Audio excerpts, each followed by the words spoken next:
Guarantee ನ್ಯೂಸ್ಗೆ ಸ್ವಾಗತ. ನಾನು ನಮ್ರತಾ. ರಾಜ್ಯದ 30 ಜಿಲ್ಲೆಯ 30 ಸುದ್ದಿಯನ್ನ ನೋಡ್ತಾ ಹೋಗೋಣ.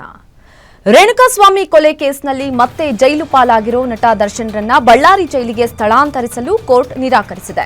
ಕೋರ್ಟ್ನಲ್ಲಿ ವಿಚಾರಣೆ ಸಂದರ್ಭದಲ್ಲಿ ನನಗೆ ಸ್ವಲ್ಪ ವಿಷ ಕೊಡಿ, ಬಿಸಿಲು ನೋಡದೆ 1 ತಿಂಗಳಾಗಿದೆ, ಕೈಯಲ್ಲಿ ಫಂಗಸ್ ಬಂದಿದೆ ಅಂತ ದರ್ಶನ್ ಜಡ್ಜ್ ಎದುರು ಅಸಹಾಯಕತೆಯನ್ನ ತೋಡಿಕೊಂಡ್ರು. ಈ ಸಂದರ್ಭದಲ್ಲಿ ದರ್ಶನ್ರ ಕೆಲವು ಬೇಡಿಕೆಗಳನ್ನ ಈಡೇರಿಸಲು ಕೋರ್ಟ್ ಸಮ್ಮತಿಸಿದ್ದು ರಿಲೀಫ್ ಕೊಟ್ಟಿದೆ. ಅಲ್ಲದೆ ಆರೋಪಿ ದರ್ಶನ್ಗೆ ಜೈಲಿನ ಆವರಣದಲ್ಲಿ ಓಡಾಡಲು ಅನುಮತಿ ಕೊಟ್ಟಿದೆ.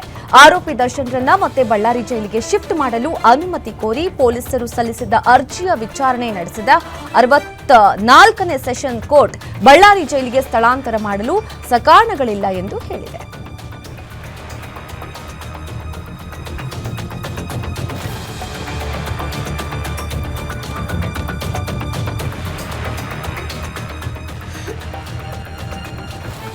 ಗಣೇಶ ಮೆರವಣಿಗೆ ಸಂದರ್ಭದಲ್ಲಿ ಕಿಡಿಗೇಡಿಗಳು ಕಲ್ಲು ತೂರಿದ್ದರಿಂದ ಉದ್ವಿಗ್ನಗೊಂಡಿದ್ದ ಮದ್ದೂರು ಇಂದು ಸಂಪೂರ್ಣ ಸ್ತಬ್ಧವಾಗಿತ್ತು. ಕಿಡಿಗೇಡಿಗಳ ಕೃತ್ಯ ಖಂಡಿಸಿ ಹಿಂದೂಪರ ಸಂಘಟನೆಗಳು ಕರೆ ನೀಡಿದ್ದ ಮದ್ದೂರು ಬಂದ್ಗೆ ಉತ್ತಮ ಬೆಂಬಲ ಸಿಕ್ಕಿದೆ. ಪಟ್ಟಣದಾದ್ಯಂತ ವ್ಯಾಪಾರ ವಹಿವಾಟು ಸಂಪೂರ್ಣ ಬಂದ್ ಆಗಿದ್ದು ಮುಂಜಾನೆಯಿಂದಲೇ ಎಲ್ಲಾ ಅಂಗಡಿ ಮುಗ್ಗಟ್ಟುಗಳನ್ನ ಮುಚ್ಚಲಾಗಿತ್ತು. ಸ್ವಯಂ ಪ್ರೇರಿತರಾಗಿ ವ್ಯಾಪಾರಸ್ಥರು ಅಂಗಡಿ ಬಾಗಿಲು ಮುಚ್ಚಿ ಬಂದ್ ಯಶಸ್ವಿಗೊಳಿಸಿದ್ದಾರೆ. ಮೆಡಿಕಲ್ ಸ್ಟೋರ್, ಹಾಲಿನ ಬೂತ್ ಹಾಗೂ ತರಕಾರಿ ಅಂಗಡಿಗಳ ಹೊರತುಪಡಿಸಿದರೆ ಉಳಿದೆಲ್ಲ ವ್ಯಾಪಾರ ವಹಿವಾಟು ನಿಲ್ಲಿಸಿ ಮದ್ದೂರು ಜನ ಬಂದ್ಗೆ ಬೆಂಬಲ ಕೊಟ್ಟರು.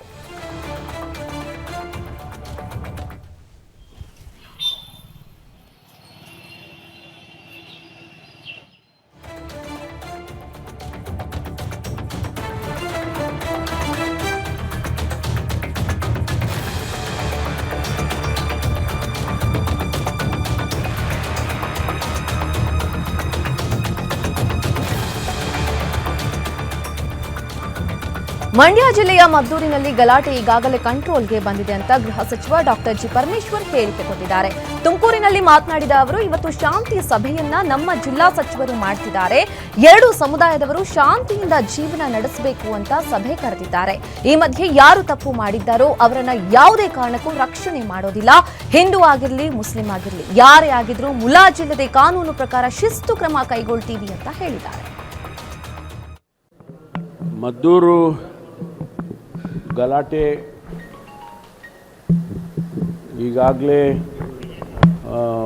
ಕಂಟ್ರೋಲ್ಗೆ ಬಂದಿದೆ. ಇವತ್ತು ಶಾಂತಿ ಸಭೆಯನ್ನು ನಮ್ಮ ಜಿಲ್ಲಾ ಸಚಿವರು ಕೂಡ ಮಾಡ್ತಾ ಇದ್ದಾರೆ. 2 ಸಮುದಾಯದವರು ಶಾಂತಿಯಿಂದ ಹೋಗಬೇಕು ಅಂತೇಳಿ ಇವತ್ತು ಸಭೆಯನ್ನು ಕರೆದಿದ್ದಾರೆ. ಈ ಮಧ್ಯೆ ಯಾರು ತಪ್ಪು ಮಾಡಿದ್ದಾರೆ ಅವರನ್ನು ಯಾವುದೇ ಕಾರಣಕ್ಕೂ ನಾವು ರಕ್ಷಣೆ ಮಾಡೋಕ್ಕೆ ಹೋಗೋದಿಲ್ಲ. ಅದು ಯಾರೇ ಇರಲಿ, ಹಿಂದೂಗಳಿರಲಿ, ಮುಸಲ್ಮಾನರಿರಲಿ, ಯಾರೇ ಇರಲಿ, ಅವರಿಗೆ ಕಾನೂನು. ಕಾಂಗ್ರೆಸ್ ಸರ್ಕಾರ ಮುಸ್ಲಿಮರ ಓಲೈಕೆಯಲ್ಲಿ ತೊಡಗಿದೆ ಅಂತ ಶಿವಮೊಗ್ಗದಲ್ಲಿ ಶಾಸಕ ಚನ್ನಬಸಪ್ಪ ಕಿಡಿಕಾರಿದ್ರು. ಸಿದ್ದರಾಮಯ್ಯನವರು ಮುಸ್ಲಿಮರ ಪರವಾಗಿದ್ದಾರೆ, ಇದನ್ನು ಹಿಂದೂ ಸಮಾಜ ಸಹಿಸೋದಿಲ್ಲ. ರಕ್ಷಣಾ ಮತ್ತು ಗೃಹ ಸಚಿವರ ಬಗ್ಗೆ ನಾನು ಹೇಳಲ್ಲ, ಗೃಹ ಸಚಿವರು ಹೆದರಿಕೊಳ್ತಿದ್ದಾರೆ. ಮುಸ್ಲಿಮರ ಪರವಾಗಿ ನೀವು ಮಾತನಾಡಿದ್ರೆ ನಿಮ್ಮ ಕುಟುಂಬಕ್ಕೆ ತೊಂದರೆಯಾಗುತ್ತಾ ಅಥವಾ ನಿಮ್ಮ ಸ್ಥಾನಕ್ಕೆ ಕುತ್ತು ಬರುತ್ತಾ ಅಂತ ಪ್ರಶ್ನಿಸಿದರು. ಎಲ್ಲಿವರೆಗೂ ದೇಶದ್ರೋಹಿ ಕಾಂಗ್ರೆಸ್ ಇರುತ್ತೋ ಇದೆಲ್ಲ ಕಡೆನೂ ಈ ರೀತಿ ಕೃತ್ಯಗಳು ನಡೆಯುತ್ತೆ. ಯಾಕೆಂದರೆ ವಿಧಾನಸಭೆ ಒಳಗಡೆ ನಡೆದಾಗ ಪಾಕಿಸ್ತಾನ ಜಿಂದಾಬಾದ್ ಅಂಥೇಳಿ ಅವರನ್ನು ಮಟ್ಟ ಹಾಕಲಿಲ್ಲ, ಇನ್ನೆಲ್ಲೋ ಕೂಗಿದ್ರು, ಅದನ್ನು ಮಟ್ಟ ಹಾಕಲಿಲ್ಲ. ಇವತ್ತು ಅವರ ಮೆರವಣಿಗೆ, ಈದ್ ಹಬ್ಬದ ಮೆರವಣಿಗೆ, ಅಲ್ಲಿ ಈ ಥರದ್ದು ಕೂಗ್ತಾರೆ ಅಂತ ಹೇಳಿದ್ರೆ ಇದು ಅಕ್ಷಮ್ಯ. ಅಷ್ಟೇ ಅಲ್ಲ, ದೇಶದ್ರೋಹಿತನ. ಪಾಕಿಸ್ತಾನ ಭದ್ರಾವತಿಯ ಗಾಂಧಿ ಸರ್ಕಲ್ನಲ್ಲಿ ಈದ್ ಮಿಲಾದ್ ಮೆರವಣಿಗೆ ಸಂದರ್ಭದಲ್ಲಿ ಪಾಕಿಸ್ತಾನ ಪರ ಘೋಷಣೆ ಹಿನ್ನೆಲೆ ಹಿಂದೂಪರ ಸಂಘಟನೆಗಳು ಹಾಗೂ ಬಿಜೆಪಿಯಿಂದ ದೇಶದ್ರೋಹಿಗಳ ವಿರುದ್ಧ ಶಿವಮೊಗ್ಗದ ಭದ್ರಾವತಿಯಲ್ಲಿ ಪ್ರತಿಭಟನೆ ನಡೆಸಲಾಯಿತು. ಮಾಧವಚಾರ್ ವೃತ್ತದಿಂದ ಗಾಂಧಿ ವೃತ್ತದವರೆಗೆ ಪ್ರತಿಭಟನಾ ರ್ಯಾಲಿ ನಡೆಸಿ ಸರ್ಕಲ್ನಲ್ಲೇ ಟೈರ್ ಸುಟ್ಟು ಆಕ್ರೋಶವನ್ನು ವ್ಯಕ್ತಪಡಿಸಿದ್ದಾರೆ.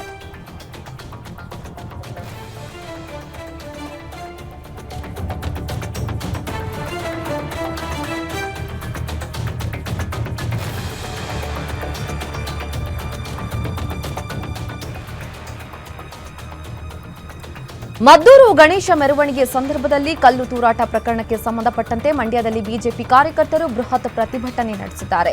ಬಿಜೆಪಿ ಮುಖಂಡ ಅಶೋಕ್ ಜೈರಾಮ್ ನೇತೃತ್ವದಲ್ಲಿ ಪ್ರತಿಭಟನೆ ನಡೆದಿದ್ದು ಕಿಡಿಗೇಡಿಗಳನ್ನು ಬಂಧಿಸಿ ಕಠಿಣ ಕ್ರಮಕ್ಕೆ ಆಗ್ರಹಿಸಿದ್ದಾರೆ. ಇನ್ನು ಈ ಸಂದರ್ಭದಲ್ಲಿ ಪ್ರತಿಭಟನಾಕಾರರು ಕಿಡಿಗೇಡಿಗಳನ್ನು ಬಂಧಿಸುವಂತೆ ಡಿಸಿಗೆ ಮನವಿ ಸಲ್ಲಿಸಿದ್ದಾರೆ. ನಾವು ಕರೆ ಕೊಟ್ಟಿರೋದು ಇಡೀ ಜಿಲ್ಲೆಗೆ ಮಾತ್ರ. ಜಿಲ್ಲೆ ಹೊರಗಡೆಯಿಂದ ಬಂದ್ರೆ ಖಂಡಿತ ಆಹ್ವಾನ ಮಾಡ್ತೀವಿ. ನಾವು ಮಂಡ್ಯ ಜಿಲ್ಲೆಯವರು ಹೊರಗಡೆಯಿಂದ ಅತಿಥಿಗಳು ಬಂದ್ರೆ ಬೇಡ ಅಂತೀವ. ಯಾರನ್ನೂ ಕರೆಸೋ ಪ್ರಯತ್ನ ಮಾಡ್ತಾ ಇಲ್ಲ. ಯಾರನ್ನೂ ಕರೆಸೋ ಪ್ರಯತ್ನ ಮಾಡ್ತಾ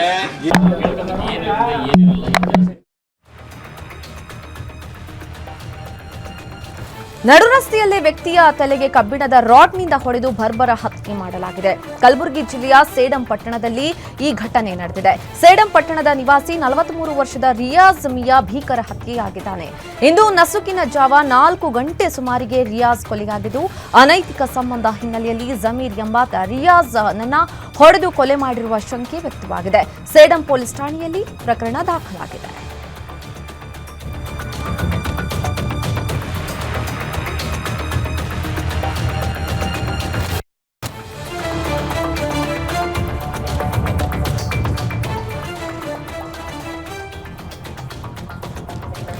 ಹುಡುಗಿಯನ್ನ ಚುಡಾಯಿಸಿದ್ದಾನೆ ಎಂದು ಯುವಕನಿಗೆ ಹಿಗ್ಗಾಮುಗ್ಗಾ ಥಳಿಸಿದ ಘಟನೆ ಬಾಗಲಕೋಟೆಯ ಜಮಖಂಡಿ ನಗರದ ಬಿಎಲ್ಡಿ ಕಾಲೇಜು ಹಿಂಬದಿ ನಡೆದಿದೆ. ಹುಡುಗಿಯನ್ನ ಚುಡಾಯಿಸಿದ್ದಾನೆ ಎಂಬ ಆರೋಪದ ಹಿನ್ನೆಲೆಯಲ್ಲಿ 5-6 ಜನರಿಂದ ಕಬ್ಬಿಣದ ಪಟ್ಟಿಯಲ್ಲಿ ಹಲ್ಲೆ ನಡೆಸಿದ್ದಾರೆ. ಈ ವಿಡಿಯೋ ಸಾಮಾಜಿಕ ಜಾಲತಾಣದಲ್ಲಿ ವೈರಲ್ ಆಗಿದೆ. ತಪ್ಪು ಮಾಡಿಲ್ಲವೆಂದು ಬೇಡಿಕೊಂಡರೂ ಶಂಭು ಎನ್ನುವ ವ್ಯಕ್ತಿ ಮೇಲೆ ಹಿಗ್ಗಾಮುಗ್ಗಾ ಹಲ್ಲೆ ನಡೆಸಿದ್ದಾರೆ. ಹಲ್ಲೆಗೊಳಗಾದ ವ್ಯಕ್ತಿಯಿಂದಲೇ ಜಮಖಂಡಿ ನಗರ ಪೊಲೀಸ್ ಠಾಣೆಯಲ್ಲಿ ದೂರು ನೀಡಲಾಗಿದ್ದು ಹಲ್ಲೆ ಮಾಡಿದವರ ವಿರುದ್ಧ ಸೂಕ್ತ ಕ್ರಮಕ್ಕೆ ಯುವಕ ಒತ್ತಾಯಿಸಿದ್ದಾರೆ.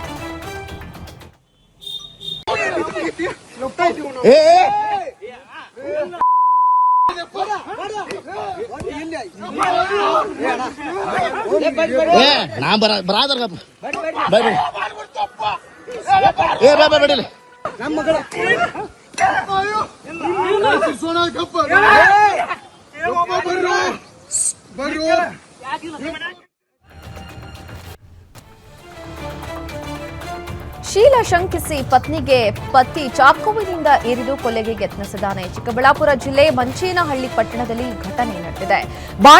ಬಾಣಂತನಕ್ಕೆಂದು ಪತ್ನಿ ಹೇಮಾವತಿ ತವರಿಗೆ ಬಂದಿದ್ದು ಪತ್ನಿ ಮೇಲೆ ಅಕ್ರಮ ಸಂಬಂಧದ ಬಗ್ಗೆ ಅನುಮಾನ ಹಿನ್ನೆಲೆಯಲ್ಲಿ ಮಂಚೇನಹಳ್ಳಿಯ ವರವಣಿ ಸತ್ಯಮ್ಮ ದೇವಸ್ಥಾನಕ್ಕೆ ಬಂದಿದ್ದನ್ನ ತಿಳಿದು ಪತಿ ನಾಗರಾಜ್ ಹಿಂಬಾಲಿಸಿ ಚಾಕುವಿನಿಂದ ಇರಿದಿದ್ದ ಘಟನೆ ಹಿನ್ನೆಲೆಯಲ್ಲಿ ಆರೋಪಿ ನಾಗರಾಜ್ನನ್ನ ಮಂಚೇನಹಳ್ಳಿ ಠಾಣೆ ಪೊಲೀಸರು ಬಂಧಿಸಿದ್ದು ಪ್ರಕರಣ ದಾಖಲಿಸಿಕೊಂಡಿದ್ದಾರೆ. ಇನ್ನು ಗಂಭೀರ ಗಾಯಗೊಂಡಿದ್ದ ಪತ್ನಿಯನ್ನ ಮಂಚೇನಹಳ್ಳಿ ಸರ್ಕಾರಿ ಆಸ್ಪತ್ರೆಗೆ ದಾಖಲಿಸಲಾಗಿದೆ.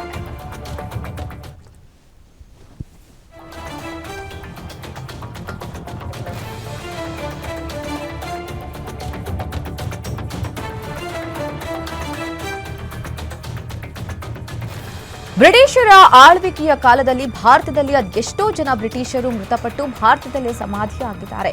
ಅದೊಂದು ವಿಶ್ವವಿಖ್ಯಾತ ಪ್ರವಾಸಿ ತಾಣವನ್ನೇ ತಮ್ಮ ಅಚ್ಚುಮೆಚ್ಚಿನ ತಾಣ ಮಾಡಿಕೊಂಡಿದ್ದ ಕೆಲವು ಬ್ರಿಟಿಷರು ಅಲ್ಲೇ ಸಮಾಧಿಯೂ ಆಗಿದ್ದಾರೆ.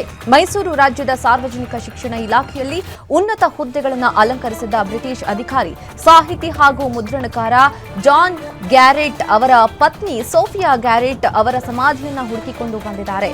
ಇತ್ತೀಚೆಗೆ ಲಂಡನ್ನಿಂದ ಗುಜರಾತ್ಗೆ ಆಗಮಿಸಿ ಅಲ್ಲಿಂದ ಚಿಕ್ಕಬಳ್ಳಾಪುರ ತಾಲೂಕಿನ ವಿಶ್ವವಿಖ್ಯಾತ ನಂದಿಗಿರಿ ಧಾಮಕ್ಕೆ ಆಗಮಿಸಿ ಸೋಫಿಯಾ ಗ್ಯಾರೆಟ್ ಸಮಾಧಿಯನ್ನ ಹುಡುಕಾಡಿದ್ದಾರೆ. ತಮ್ಮವರನ್ನ ನೆನೆದು ಜಾನ್ ಗ್ಯಾರೆಟ್ ಕಣ್ಣೀರು ಹಾಕಿದ್ದಾರೆ.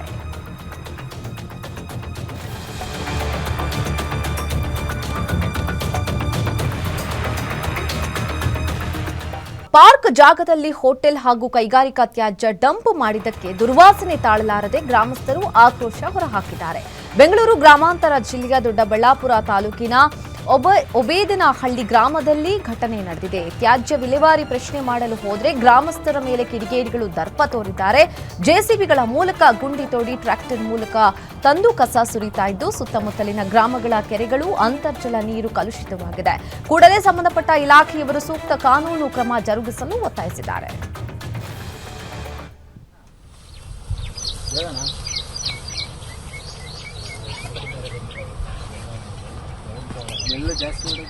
ಅಲ್ಲೇ ನೋಡಿ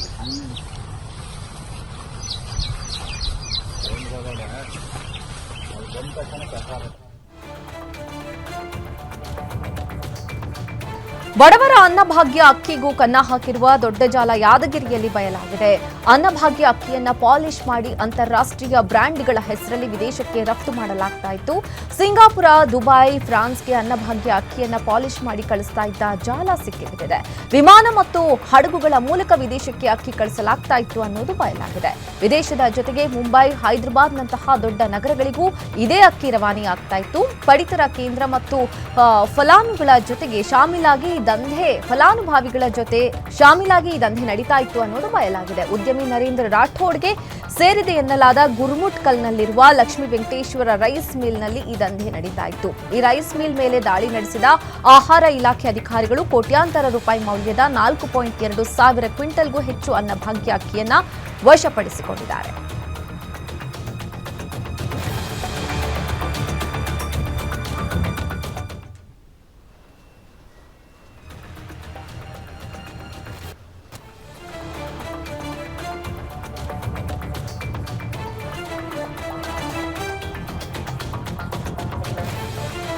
ಬೀದಿ ನಾಯಿಗಳ ಹಾವಳಿಗೆ ಬಾಗಲಕೋಟೆ ಜನ ಬೆಚ್ಚಿ ಬಿದ್ದಿದ್ದು ಒಂದೇ ವರ್ಷದಲ್ಲಿ 1669 ಜನರಿಗೆ ಬೀದಿ ನಾಯಿ ಕಚ್ಚಿದ ಅಂಶ ಬೆಳಕಿಗೆ ಬಂದಿದೆ ಅಂತ ಜಿಲ್ಲಾಸ್ಪತ್ರೆ ಶಸ್ತ್ರಚಿಕಿತ್ಸಕ ಡಾಕ್ಟರ್ ಮಹೇಶ್ ಕೋಣಿ ಮಾಹಿತಿಯನ್ನು ಕೊಟ್ಟಿದ್ದಾರೆ. ಪ್ರತಿ ತಿಂಗಳು ಜಿಲ್ಲೆಯಲ್ಲಿ 200 ನಾಯಿ ಕಡಿತ ಪ್ರಕರಣ ದಾಖಲಾಗ್ತಾ ಇದ್ದು 3 ಕೆಟಗರಿಯಲ್ಲಿ ಪ್ರಕರಣ ದಾಖಲಾಗಿದೆ. ಇನ್ನು ಕೆಟಗರಿ 3ರ ಪ್ರಕರಣಗಳೇ ಜಿಲ್ಲಾಸ್ಪತ್ರೆಯಲ್ಲಿ ಹೆಚ್ಚು ದಾಖಲಾಗಿದೆ. ಮೊದಲ ಕೆಟಗರಿಯಲ್ಲಿ ಕೇವಲ ಟಿಟಿ ಇಂಜೆಕ್ಷನ್ ಮಾತ್ರ ನೀಡಲಾಗ್ತಾ ಇದ್ದು 2ರಲ್ಲಿ TT plus intramuscular injection ಕೊಡಲಾಗ್ತಾ ಇದೆ. ಕೆಟಗರಿ 3ರ ವ್ಯಕ್ತಿಗಳಿಗೆ TT intramuscular AR 5 dose injection ಕೊಡಲಾಗುತ್ತೆ. ಬೀದಿ ನಾಯಿಗಳ ನಿಯಂತ್ರಣಕ್ಕೆ ಸ್ಥಳೀಯ ಸಂಸ್ಥೆಗಳು ಹಾಗೂ ಆರೋಗ್ಯ ಇಲಾಖೆ ಮತ್ತು ಪಶುಸಂಗೋಪನೆ ತಂಡ ರಚನೆಗೆ ನಿರ್ಧಾರ ಮಾಡಲಾಗಿದೆ. ಕ್ರಮ ಕೈಗೊಂಡು ನಾಯಿಗಳಿಂದ ಎಲ್ಲಾರನ್ನೂ ಸುರಕ್ಷಿತವಾಗಿ ಅವ್ರು ಕಾಪಾಡಬೇಕಂತ ಕೇಳ್ಕೊತೀನಿ.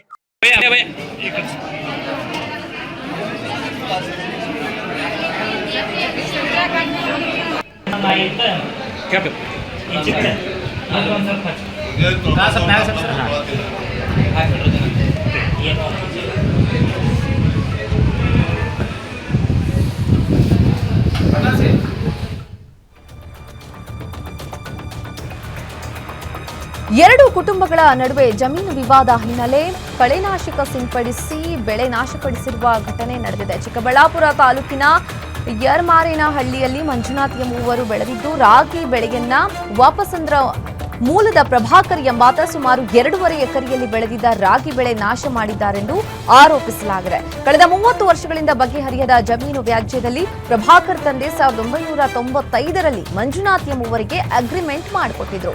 ಅಗ್ರಿಮೆಂಟ್ ಮಾಡಿ ಹಣ ಪಡೆದು ಖಾತೆ ಮಾಡದೆ ಪ್ರಭಾಕರ್ ತಂದೆ ಸತಾಯಿಸಿದ್ರು.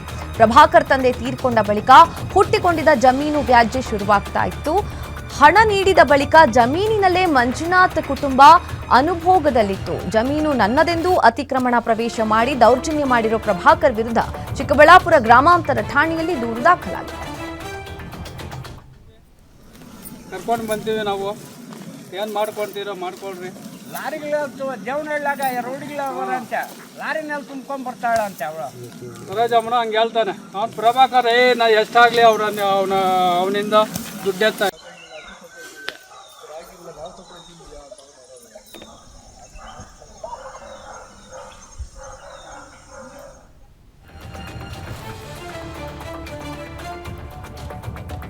ನೆಲಮಂಗಲದಲ್ಲಿ ಅಕ್ರಮ ಗೋಮಾಂಸ ಸಾಗಾಟ ಗ್ಯಾಂಗ್ಗಳ ಮಧ್ಯೆ ಮಾರಾಮಾರಿ ನಡೆದಿದೆ. ಗಲಾಟೆ ಸಂದರ್ಭದಲ್ಲಿ ಚಾಕು ಇರಿದು ಮಾರಣಾಂತಿಕ ಹಲ್ಲೆ ನಡೆಸಲಾಗಿದೆ.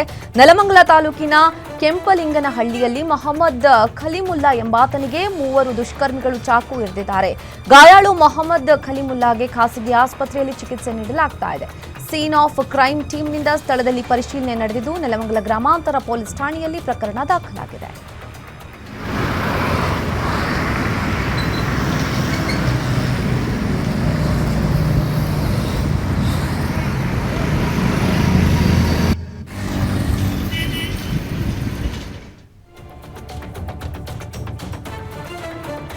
ನೆಲಮಂಗಲದಲ್ಲಿ ಚಿರತೆ ಉಪಟಳ ಹೆಚ್ಚಾಗಿದೆ. ದಾಸೇನಹಳ್ಳಿಯಲ್ಲಿ ಜಗ್ಗಣ್ಣ ಎಂಬುವರ ಮನೆಗೆ ಚಿರತೆ ನುಗ್ಗಿದ್ದು ಸಾಕು ನಾಯಿಯನ್ನ ಅಟ್ಟಾಡಿಸಿದೆ. ಘಟನೆಯ ದೃಶ್ಯಾವಳಿ ಸಿಸಿಟಿವಿಯಲ್ಲಿ ಸೆರೆಯಾಗಿದ್ದು ಚಿರತೆಯನ್ನ ಆದಷ್ಟು ಬೇಗ ಸೆರೆ ಹಿಡಿಯಿರಿ ಅಂತ ಅರಣ್ಯ ಇಲಾಖೆಗೆ ಗ್ರಾಮಸ್ಥರು ಮನವಿ ಮಾಡಿದ್ದಾರೆ.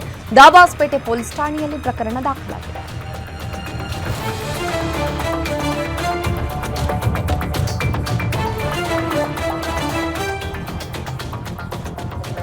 ವಿಚಾರಕ್ಕೆ ಬುದ್ಧಿ ಹೇಳಿದ್ದಕ್ಕೆ ಕಣ್ಣಿಗೆ ಖಾರದ ಪುಡಿ ಎರಚಿ ಹಲ್ಲೆ ಮಾಡಿ ಚಾಕು ಇರಿಯಲಾಗಿದೆ.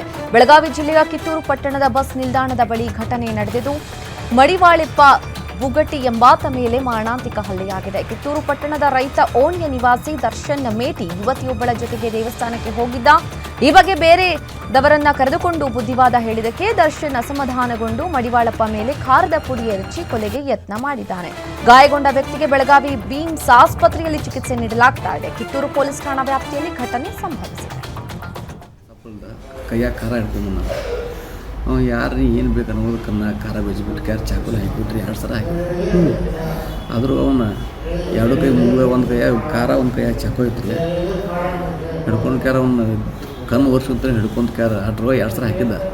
ಆದರೂ ಅವನ್ನ ಹಾಕಿದಲ್ಲ ನನಗೆ ಮತ್ತಟ್ಟ ಇದಾಗ್ತದೆ ಕಣ್ಣು ಉರಿಯತ್ತ. ಆದರೂ 2 ಕೈ ಮುಂದೆ ಹಿಡಿದು ಹೊರಗೆ ತೊಗೊಂಡ್ಯಾರ ದೂಸಿನ್ರಿ. ಆದರೂ ಜಾಡಿಸೋದನ್ನು ಜಾಡಿಸೋದು ಅವ್ರಿವ್ರು ಕನ್ನ ಖಾರ ಗುಜಾಂಪ ಹುಡ್ಕೊಳ್ದಂದ್ರೆ ಅವ್ರಿವ್ರು ಬರ್ಬೋದಂದ್ರೆ ಹೋಗ್ಬಿಟ್ರು.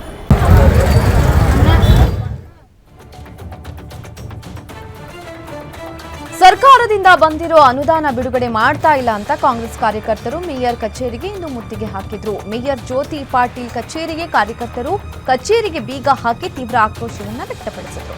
ವಿನಯ್ ಕುಲಕರ್ಣಿ ಕ್ಷೇತ್ರದ ವ್ಯಾಪ್ತಿಗೆ ಬರೋ ಮಹಾನಗರ ಪಾಲಿಕೆಯ 9 ವಾರ್ಡ್ಗಳಿಗೆ ರಾಜ್ಯ ಸರ್ಕಾರದಿಂದ 10 ಕೋಟಿ ರೂಪಾಯಿ ಅನುದಾನ ಬಿಡುಗಡೆಯಾಗಿದೆ.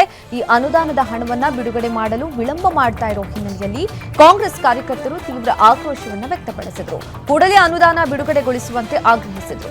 ಇನ್ನು ಗಲಾಟೆಯಲ್ಲಿ ಪೊಲೀಸ್ ಹಾಗೂ ಕಾಂಗ್ರೆಸ್ ಕಾರ್ಯಕರ್ತರ ನಡುವೆ ವಾಗ್ವಾದವೇ ಶುರುವಾಗಿತ್ತು.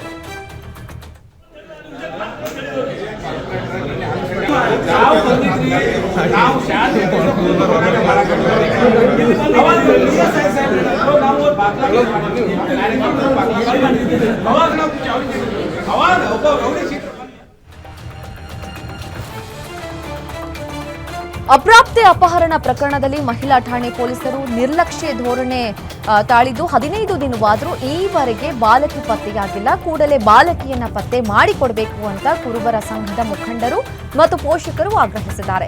ನಗರದ ಬಿಸಿಲಹಳ್ಳಿ ಗ್ರಾಮದ ಬಾಲಕಿಯೊಬ್ಬಳು ನಾಪತ್ತೆಯಾಗಿದ್ಲು. ಈ ಬಗ್ಗೆ ಮಹಿಳಾ ಠಾಣೆಯಲ್ಲಿ ಆಗಸ್ಟ್ 28ರಂದು ಎಫ್ಐಆರ್ ದಾಖಲಾಗಿದೆ. ಹರೀಶ್ ಎಂಬಾತ ಬಾಲಕಿಯನ್ನ ಅಪಹರಣ ಮಾಡಿರುವ ಬಗ್ಗೆ ಪೋಷಕರು ಶಂಕೆ ವ್ಯಕ್ತಪಡಿಸಿದರು. ಬಾಲಕಿ ಈವರೆಗೂ ಪತ್ತೆಯಾಗದ ಹಿನ್ನೆಲೆಯಲ್ಲಿ ಮಹಿಳಾ ಠಾಣೆ ಎದುರು ಜಮಾಯಿಸಿದ ಪೋಷಕರು ಮತ್ತು ಕುರುಬ ಸಂಘದ ಮುಖಂಡರು ಬಾಲಕಿಯ ಶೀಘ್ರ ಪತ್ತೆಗೆ ಒತ್ತಾಯಿಸಿದ್ದಾರೆ. ಕರ್ಕೊಂಡ್ಬರ್ತೀವಿ, ನಾಳೆ ಕರ್ಕೊಂಡ್ಬರ್ತೀವಿ ಅಂತಂದ್ರೆ ಯಾರ ಮೇಲೆ ಕಂಪ್ಲೇಂಟ್ ಕೊಡ್ತಾರೆ? ಅವ್ರು ಹುಡುಗನ ಮೇಲೆ ಕರ್ಕೊಂಡು ಹೋಗಿರೋ ಹರೀಶ್ ಅಂತ ಹೇಳ್ಬಿಟ್ಟು ಎಸಿ ಹುಡುಗ. ಅವ್ರ ತಂದೆ ತಾಯಿನೆಲ್ಲ ಕೇಳಿದ್ರೆ ನಮ್ಮ ಗಮನಕ್ಕೂ ಇಲ್ಲ ಅಂತ ಹೇಳಿದ್ರು. ಅವ್ರನ್ನೆಲ್ಲ ಕರ್ಕೊಂಬಂದು ಎಂಕ್ವೈರಿ ಮಾಡಿದೀವಿ ಅಂತ ಹೇಳಿದ್ರು.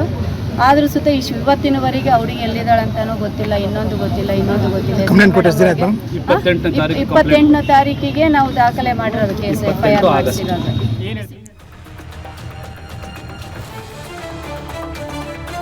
ಚಿಂದಿ ಆಯುವ ನೆಪದಲ್ಲಿ ಬಂದು ಕಳ್ಳತನಕ್ಕೆ ಯತ್ನಿಸಿದ ಘಟನೆ ದಾವಣಗೆರೆಯ ಚನ್ನಗಿರಿಯಲ್ಲಿ ನಡೆದಿದೆ. ಕಳ್ಳತನಕ್ಕೆ ಯತ್ನಿಸಿದ 3 ಮಹಿಳೆಯರನ್ನ ಗ್ರಾಮಸ್ಥರು ಹಿಡಿದು ಪೊಲೀಸರಿಗೆ ಒಪ್ಪಿಸಿದ್ದಾರೆ. ಸಿಕ್ಕಿಬಿದ್ದ ಕಳ್ಳಿಯರನ್ನ ಕಾವ್ಯ, ರಂಜಿತಾ ಮತ್ತು ಗಿರಿಯಮ್ಮ ಎಂದು ಗುರುತಿಸಲಾಗಿದೆ. ಈ 3 ಸೇರಿ ವೆಂಕಟೇಶ್ವರ ಕ್ಯಾಂಪ್ನ ವಿಶ್ವನಾಥ್ ಎಂಬುವರ ಮನೆ ಬೀಗ ಒಡೆದಿದ್ರು. ಬಳಿಕ ಪದ್ಮಾವತಿ ಎಂಬುವರ ಮನೆಯ ಬೀಗ ಒಡೆಯುವಾಗ ಗ್ರಾಮಸ್ಥರ ಕೈಗೆ ಸಿಕ್ಕಿಬಿದ್ದಿದ್ದಾರೆ. ಕೂಡಲೇ ಗ್ರಾಮಸ್ಥರು ಮಹಿಳೆಯರನ್ನ ಪೊಲೀಸರಿಗೆ ಒಪ್ಪಿಸಿದ್ದಾರೆ.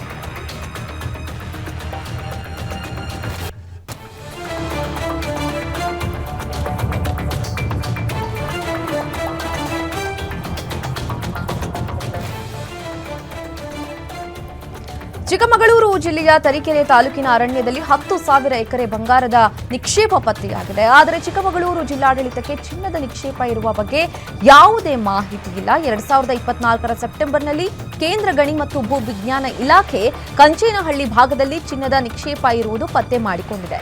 ಪತ್ತೆಯಾಗಿರುವ ಜಾಗದಲ್ಲಿ ಸಂಯೋಜಿತ ಪರೀಕ್ಷೆ ನಡೆಸುವ ಉದ್ದೇಶದಿಂದ ಹರಾಜು ಪ್ರಕ್ರಿಯೆ ನಡೆದಿದೆ. ಈ ಹರಾಜು ಪ್ರಕ್ರಿಯೆಯಲ್ಲಿ ಬೆಂಗಳೂರಿನ ಆರ್ಎಂ ಕಂಪನಿ ಬರೋಬ್ಬರಿ 1.50 ಕೋಟಿ ರೂಪಾಯಿ ಪಾವತಿಸಿ ಹರಾಜನ್ನ ತನ್ನದಾಗಿಸಿಕೊಂಡಿದೆ.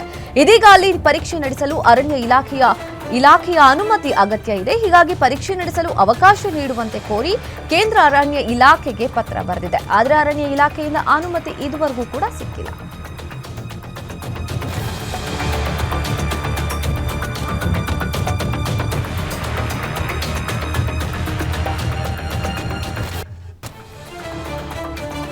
ಮಂಗಳೂರಿನಲ್ಲಿ ರಸ್ತೆ ಗುಂಡಿಗೆ ಮಹಿಳೆ ಬಲಿಯಾದ ಘಟನೆ ಮಂಗಳೂರು ನಗರದ ಕೂಳೂರು ರಾಯಲ್ ಓಕ್ ಶೋರೂಮ್ ಮುಂಭಾಗ ನಡೆದಿದೆ.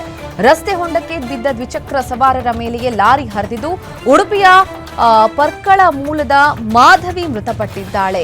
ಎಜೆ ಆಸ್ಪತ್ರೆಯಲ್ಲಿ ಸಿಬ್ಬಂದಿಯಾಗಿ ಮಾಧವಿ ಕೆಲಸ ನಿರ್ವಹಿಸ್ತಾ ಇದ್ಲು. ಕರ್ತವ್ಯಕ್ಕೆ ತೆರಳುವ ಸಂದರ್ಭದಲ್ಲಿ ಘಟನೆ ಸಂಭವಿಸಿದೆ. ಹೊಂಡ ಗುಂಡಿಗಳಿಂದ ತುಂಬಿರೋ ರಾಷ್ಟ್ರೀಯ ಹೆದ್ದಾರಿಯ ವಿರುದ್ಧ ಸಾರ್ವಜನಿಕರ ತೀವ್ರ ಆಕ್ರೋಶ ವ್ಯಕ್ತಪಡಿಸ್ತಾ ಇದ್ದಾರೆ.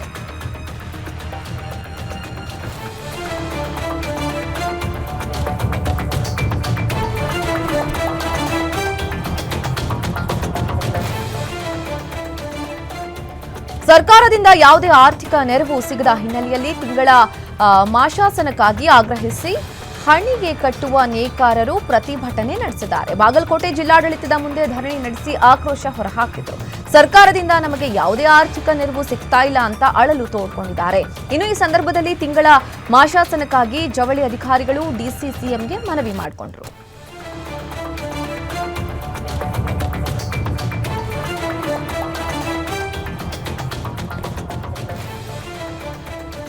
ಪಿಪಿಪಿ ಮಾದರಿ ಮೆಡಿಕಲ್ ಕಾಲೇಜು ಸಂಸ್ಥಾಪನೆಗೆ ತೀವ್ರ ವಿರೋಧ ವ್ಯಕ್ತವಾಗಿದ್ದು ವಿಜಯಪುರ ಜಿಲ್ಲೆಯ ಸರ್ಕಾರಿ ಮೆಡಿಕಲ್ ಕಾಲೇಜು ಸ್ಥಾಪನೆಗೆ ಆಗ್ರಹಿಸಿದ್ದಾರೆ. ಸರ್ಕಾರಿ ಮೆಡಿಕಲ್ ಕಾಲೇಜು ಸ್ಥಾಪನೆ ಹೋರಾಟ ಸಮಿತಿಯಿಂದ ಪ್ರತಿಭಟನೆ ನಡೆಸಿದ್ದಾರೆ.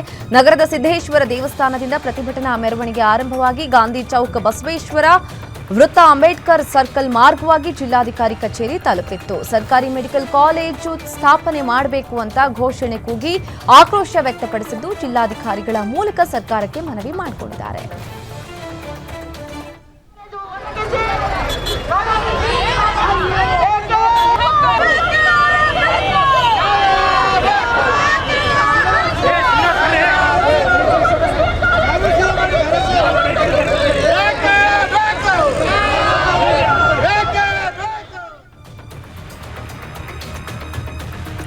ಕನ್ನಡ ಮರೆತ ಬ್ಯಾಂಕ್ ಸಿಬ್ಬಂದಿಗೆ ಕರವೇ ಕಾರ್ಯಕರ್ತರು ಕ್ಲಾಸ್ ತೆಗೆದುಕೊಂಡಿದ್ದಾರೆ. ದಾವಣಗೆರೆಯ ಪಿಬಿ ರಸ್ತೆಯಲ್ಲಿರುವ ಬರೋಡಾ ಬ್ಯಾಂಕ್ ಕಚೇರಿಗೆ ಮುತ್ತಿಗೆ ಹಾಕಿ ಕರವೇ ಜಿಲ್ಲಾಧ್ಯಕ್ಷ ರಾಮೇಗೌಡ ನೇತೃತ್ವದಲ್ಲಿ ಪ್ರತಿಭಟನೆ ನಡೆಸಿದ್ದು ಕಚೇರಿಯ ವ್ಯವಸ್ಥಾಪಕರಿಗೆ ಕನ್ನಡ ಮರೆಯದಂತೆ ಬುದ್ಧಿ ಮಾತು ಹೇಳಿದ್ದಾರೆ.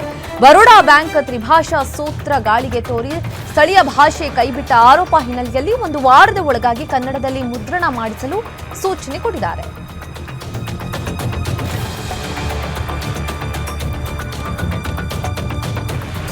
ಕೆಲಸ ಮಾಡ್ತಾ ಇರುವ ಸಂದರ್ಭದಲ್ಲಿ ಕಾರ್ಮಿಕನಿಗೆ ಹೃದಯಾಘಾತವಾಗಿ ಸಾವನ್ನಪ್ಪಿದ ಘಟನೆ ನೆಲಮಂಗಲದಲ್ಲಿ ನಡೆದಿದೆ. 29 ವರ್ಷದ ಎನ್ಸಿ ಗಿರಿಗೌಡ ಮೃತ ಯುವಕ.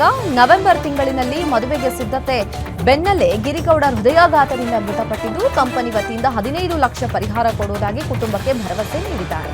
ಸದ್ಯ ಸಾರ್ವಜನಿಕ ಆಸ್ಪತ್ರೆಯಲ್ಲಿ ಮರಣೋತ್ತರ ಪರೀಕ್ಷೆ ಮಾಡಲಾಗಿದೆ. ದಾಬಾಸ್ಪೇಟೆ ಪೊಲೀಸ್ ಠಾಣೆಯಲ್ಲಿ ಪ್ರಕರಣ ದಾಖಲಾಗಿದೆ.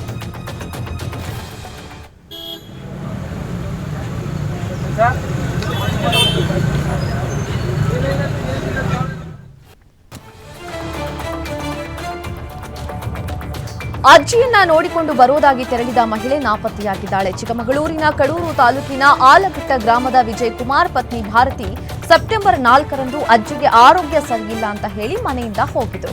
ಆದರೆ ಮನೆಯಿಂದ ತೆರಳಿದ ಭಾರತಿ ಮನೆಗೆ ಮರಳಲಿಲ್ಲ. ಅಲ್ಲದೆ ಇದುವರೆಗೂ ಕೂಡ ಅವರ ಸುಳಿವು ಸಿಕ್ಕಿಲ್ಲ. ಮಗು ತಾಯಿಗಾಗಿ ಗೋಳಾಡ್ತಾ ಇದ್ದು ಕುಟುಂಬಸ್ಥರು ಕಣ್ಣೀರಿಡ್ತಾ ಇದ್ದಾರೆ. ಹುಡುಕಾಟದ ಬಳಿಕವೂ ಪತ್ತೆಯಾಗದ ಕಾರಣ ಪತಿ ವಿಜಯ್ ಕುಮಾರ್ ಕಡೂರು ಪೊಲೀಸ್ ಠಾಣೆಯಲ್ಲಿ ದೂರು ಕೊಟ್ಟಿದ್ದಾರೆ.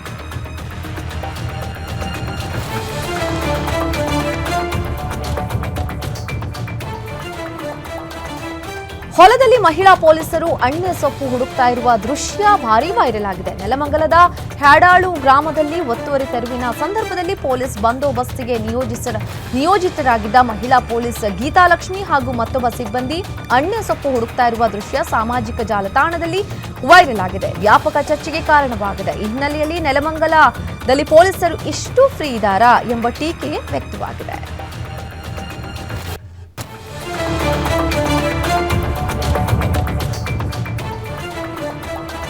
ಸಾಕು ಪ್ರಾಣಿಗಳ ಮೇಲೆ ದಾಳಿ ನಡೆಸ್ತಾ ಇದ್ದ ಹುಲಿ ಬೋನಿಗೆ ಬಿದ್ದಿದೆ. ಅರಣ್ಯ ಇಲಾಖೆ ಇರಿಸಿದ್ದ ಬೋನಿನಲ್ಲಿ ಗಂಡು ಚಿರತೆ ಸೆರೆಯಾಗಿದ್ದು ಬೋನಿನಲ್ಲಿ ಇರಿಸಿದ್ದ ಕರು ಭಕ್ಷಿಸಲು ಬಂದಿದ್ದ ಚಿರತೆ ಸೆರೆಯಾಗಿದೆ. ಎಚ್ಡಿ ಕೋಟೆ ಪಟ್ಟಣದ ನಿವಾಸಿ ಹೆತ್ತನ್ಯಾಯ್ಕರ್ ಜಮೀನಿನಲ್ಲಿ ಬೋನು ಇರಿಸಲಾಗಿತ್ತು. ರಾತ್ರಿ ಆಹಾರ ಅರಿಸಿ ಬಂದಿದ್ದ 2 ವರ್ಷದ ಗಂಡು ಚಿರತೆ ಬೋನಿನಲ್ಲಿ ಬಂಧಿಯಾಗಿದೆ. ಬೋನಿನಲ್ಲಿ ಸೆರೆಯಾಗಿದ್ದ ಚಿರತೆಯನ್ನ ನೋಡಲು ಜನ ಜಮಾಯಿಸಿದ್ರು. ಅರಣ್ಯ ಇಲಾಖೆ ಸಿಬ್ಬಂದಿ ಸೆರೆಸಿಕ್ಕ ಚಿರತೆಯನ್ನ ಸುರಕ್ಷಿತ ಸ್ಥಳಕ್ಕೆ ರವಾನಿಸಿದರು.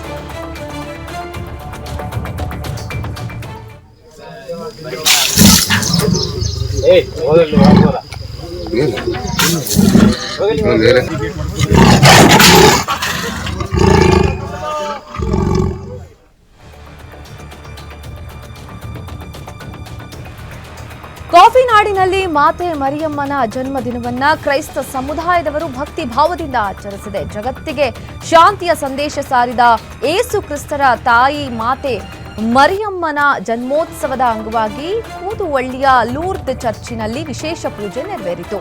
ಮೋಂತಿ ಫೆಸ್ಟ್ ಎಂದು ಆಚರಿಸಲ್ಪಡುವ ಹಬ್ಬದಂದು ಭಕ್ತರು ತಮ್ಮ ಮನೆ ತೋಟಗಳಿಂದ ತಂದಿದ್ದ ಬಣ್ಣ ಬಣ್ಣದ ಹೂಗಳನ್ನು ಬಾಲಿಕಾ ಮರಿಯಮ್ಮನಿಗೆ ಅರ್ಪಿಸಿ ವಂದಿಸಿದರು. ಮೋಂತಿ ಫೆಸ್ಟ್ ಹಬ್ಬಕ್ಕೂ ಮುನ್ನ 9 ದಿನಗಳ ಕಾಲ ನವೀನ ಪ್ರಾರ್ಥನೆ ನೆರವೇರಿಸಲಾಗುವುದು.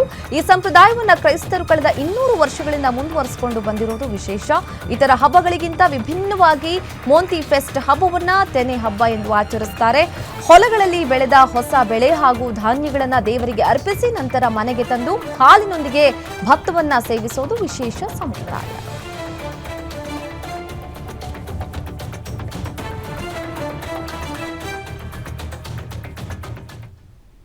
ಇದಾಗಿತ್ತು ಇವತ್ತಿನ ರಾಜ್ಯದ 30 ಜಿಲ್ಲೆಯ 30 ಸುದ್ದಿ. ನೋಡ್ತಾ ಇರಿ ಗ್ಯಾರಂಟಿ ನ್ಯೂಸ್, ಸುದ್ದಿ ಖಚಿತ, ನ್ಯಾಯ ನಿಶ್ಚಿತ.